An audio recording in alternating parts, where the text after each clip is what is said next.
to her that she lost her husband and then she loses her mom not even, 6 months later.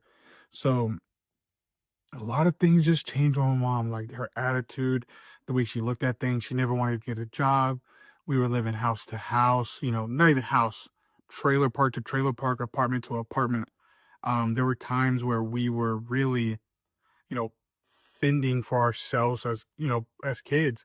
We were sharing 5 pack of noodles for 30 straight days. There were days where we didn't have water, where, there was months at a time where we didn't have lights, to where we were taking cold showers, taking cold baths. We were dirty as hell, holes in our shirt, holes in our shoes, our clothes stinked. We were the kids that had lice. We were the kids that people said, oh, they kind of stink. That's what we were. My mom just really, in my opinion, she gave up. She gave up and to me just didn't want to be a mom anymore, right? So she started doing drugs very heavily. I mean, just really heavily. And then, she met a guy named Lee, nice guy. And, you know, things started feeling okay again. Things started feeling really okay.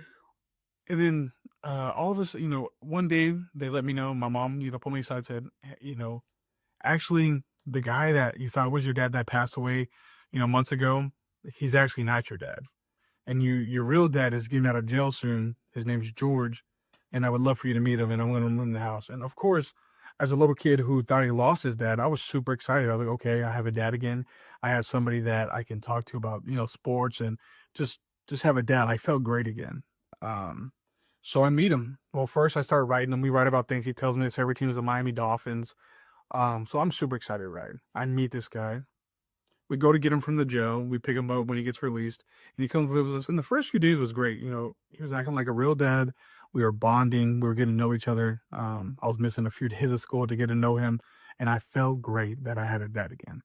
And then probably I would say a week after he moved in, I started noticing he was doing drugs. He was taking my extra money, my brother's extra money. He was taking